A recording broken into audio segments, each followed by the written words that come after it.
Ce soir, je vous raconte la terrible histoire d'Elisabeth Báthory.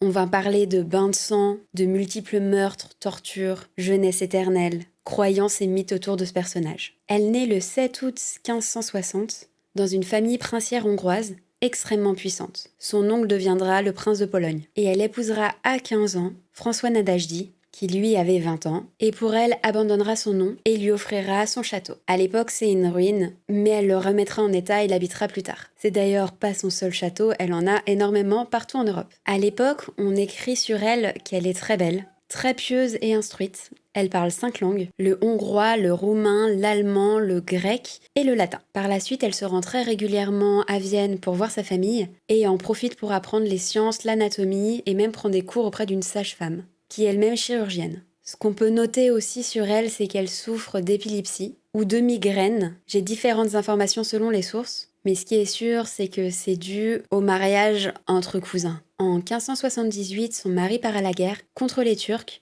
et donc lui laisse tout le domaine à gérer. En temps de guerre, elle va protéger les familles des villageois et accueillir par exemple les femmes qui ont perdu leur mari à la guerre ou, je sais pas si j'ai le droit de dire ça sur YouTube, ou qui ont été elles-mêmes victimes de la guerre. Vous avez compris. On lui envoie également très régulièrement les jeunes nobles de l'Empire austro-hongrois pour qu'elle parfaire leur éducation. Elle va mettre 10 ans pour avoir ses premiers enfants, mais finalement arrivera à avoir une descendance. Sa première fille Anna, puis 2 enfants morts en bas âge, une fille et un garçon, puis Katarina et Pal, une fille et un garçon. Ce dernier naît en 1598. Malheureusement, 6 ans plus tard, elle perd son mari. Et encore aujourd'hui, nous ne sommes pas certains de connaître les raisons de sa mort. Peut-être un assassinat, peut-être une blessure au combat. Mais dans son testament, il charge un certain Georgi Tourceau de tout l'héritage de la famille Báthory, d'elle-même et ses enfants. C'est là que ça commence à mal tourner. Très rapidement, elle est mise au courant de rumeurs qui tournent autour d'elle à Vienne. On raconte des choses atroces, qu'elle pratiquerait la magie noire, lors de soirées finissant en orgie homosexuelle, qu'elle aurait pris plaisir à torturer ses domestiques et tuerait des jeunes vierges pour conserver une beauté éternelle. Comment peut-on croire des choses pareilles ? Mais ce qui l'inquiète le plus, c'est que Tourceau rassemble des témoignages pour accréditer ses faits. Il parle de centaines de cadavres enterrés autour de son château, mais tout ça est simplement impossible. Effectivement, la région est frappée par de terribles calamités, la peste et le typhus. Il y a tellement de victimes et on a tellement peur pour la santé des villageois que les enterrements sont faits sans cérémonie. Mais elle n'est en aucun cas responsable de ces morts. De plus, toute la noblesse lui confie ses enfants et ils sont tous rentrés sains et saufs. Les scènes de torture décrites consisteraient à enfoncer des aiguilles dans des parties intimes. Et aujourd'hui, on sait que malheureusement, c'était, et ça l'est toujours dans certains pays, le seul moyen que les femmes ont pour avorter. Vu son éducation et ses connaissances à l'époque, il y a peut-être une toute petite part de vérité dans cela. En tout cas, extrêmement déformée.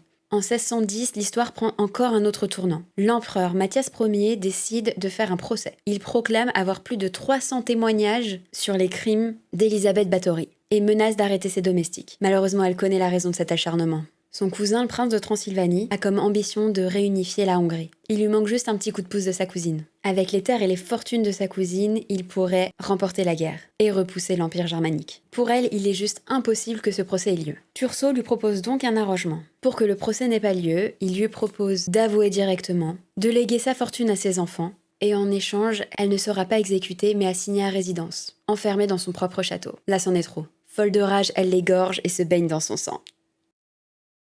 Je vais un peu trop vite. Le fait qu'elle se baignerait dans des bains de sang vient beaucoup plus tard. On se met à raconter ça 100 ans après sa mort. Et ça ne sera pas les derniers à traîner son nom dans la boue. Vu que tout le monde raconte n'importe quoi sur cette femme, autant que je rajoute mon grain de sel. La vérité, c'est qu'il y a bien eu un arrangement, que ses domestiques ont été torturés, brûlés, exécutés. Toute une partie de ce que je vous ai raconté plus tôt, sur les rumeurs qui couraient sur elle, ont été recueillies lors de ces tortures. Elle a souhaité tout léguer à sa fille, qui était plus âgée, mais c'est son fils qui récupérera l'héritage, qui à l'époque était très jeune et donc complètement manipulable. Lors de ces tortures, ses domestiques ont avoué avoir tué plus de 650 personnes et enterré les cadavres autour du château. Aucun corps n'a jamais été retrouvé. Son corps à elle, en revanche, a disparu. Il y a encore énormément de légendes sur sa disparition, mais il a très bien pu être pillé ou déterré et enfoui à un endroit loin des curieux. Il y a eu énormément d'œuvres inspirées de cette histoire. Évidemment, la partie gore. Et je ne suis pas sûre qu'elle aurait aimé qu'on raconte des choses comme ça sur elle.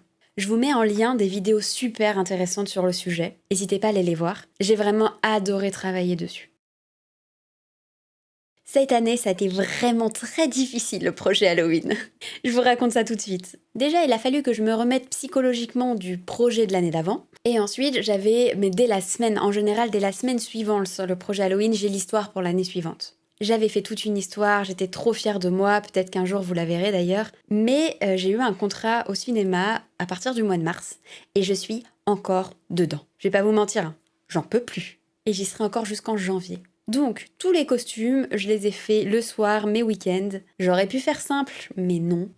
Mais j'ai quand même voulu simplifier l'histoire que j'avais prévu de vous raconter. J'ai fait bien plus compliqué que ce que j'avais prévu, mais normalement, si j'avais voulu, j'aurais pu faire des costumes beaucoup plus simples. Il n'y a pas de vérité historique dans les costumes, c'est de l'inspiration. Je voulais absolument faire un corset transparent, comme vous pouvez le voir sur la vidéo. Je voulais aussi faire 2 robes identiques, avec 2 morphologies différentes, mais qui aillent aussi bien à l'une qu'à l'autre. J'espère que j'ai réussi, n'hésitez pas à me le dire en commentaire. Je voulais faire les accessoires, les bijoux, j'ai fait les bijoux de cheveux aussi, le filet, j'ai fait les colliers. J'étais partie pour faire les chaussures, mais je me suis arrêtée en route. Et si vous regardez les photos, on voit pas une seule paire de chaussures.